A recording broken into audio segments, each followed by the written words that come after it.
તો એક મહત્વપૂર્ણ સમાચાર મળી રહ્યા છે ગીર સોમનાથથી કલાકાર દેવાયત ખવડ દ્વારા હુમલાનો મામલો મહત્વપૂર્ણ જાણકારી અત્યારે મળી રહી છે દેવાયત ખવડને શોધવા પોલીસે અલગ અલગ 7 ટીમો બનાવી છે હવે આ 7 ટીમો દેવાયત ખવડને શોધી રહી છે તાલાલા પોલીસને દેવાયત ખવડની 2 કાર મળી આવી હોવાની પણ જાણકારી અત્યારે મળી રહી છે ધણેજ ગામની સીમ વિસ્તારમાંથી કાર મળી આવી છે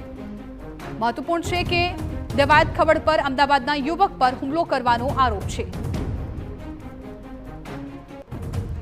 દેવાયત ખવડે અન્ય શખ્સો સાથે મળી બુકાની બાંધી હુમલો કર્યો હોવાનો આક્ષેપ લગાવવામાં આવી રહ્યો છે 2 કાર અથડાવી રોક્યા બાદ લોખંડની પાઇપ વડે માર માર્યાનો પણ દાવો કરવામાં આવી રહ્યો છે દેવાયત ખવડ સહિત 15 લોકો વિરુદ્ધ નોંધાઈ હતી પોલીસ ફરિયાદ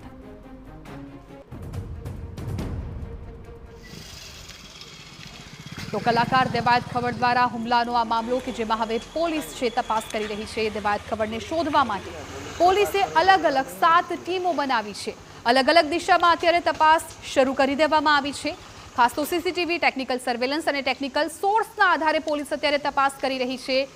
જે પ્રકારે વિગતો સામે આવી છે તેમાં તાલાલા પોલીસને દેવાયત ખવડની 2 કાર મળી આવી છે